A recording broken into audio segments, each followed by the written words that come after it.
ஒன்று, அவன் கெட்டவனா நல்லவனா என்பதை மரணம் அடையாளப்படுத்தும். இரண்டு, அந்தஸ்துள்ளவனுக்கு உனது அந்தஸ்து என்ன என்பதை காட்டிச் செல்லும். பண செருக்கு உள்ளவனுக்கு பணத்துடைய பெருமதி என்ன என்பதை காட்டிச் செல்லும். அறிவு பெருமை உள்ளவனுக்கு அறிவுடைய இழிவு என்ன என்பதை என்ன செய்யும்? மரணம் காட்டிச் செல்லும். அத்தனை வழிகளோடு தான் மரணம் என்ன செய்யும்? ஒரு மனிதனை கடக்கும் என்பதை நாங்கள் மறந்துவிடக் கூடாது. அப்படி இருந்தால் நாங்கள் செய்ய வேண்டிய வேலை என்ன தெரியுமா? என்றைக்கும் எங்களுக்கு இந்த உலகத்திலே நாம் வாழுகின்ற அந்த காலப்பகுதியில் மிக சிறந்த நல்லமல்கள் மீது மஹப்பத் எங்களுக்கு வளர வேண்டும்.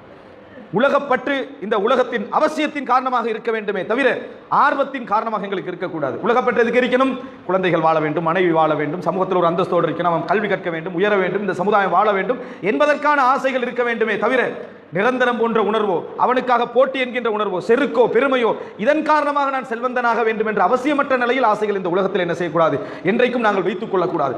இந்த உலகத்தில் எங்க மிகவும் சிறந்ததாக இருக்க வேண்டும். நாம் செய்கின்ற அமல்கள், நாம் செய்கின்ற இபாதத்துக்கள், நாம் செய்கின்ற அந்த வணக்கங்களில் எங்களுக்கு பெரிய மஹப்பத் இருக்க வேண்டும்.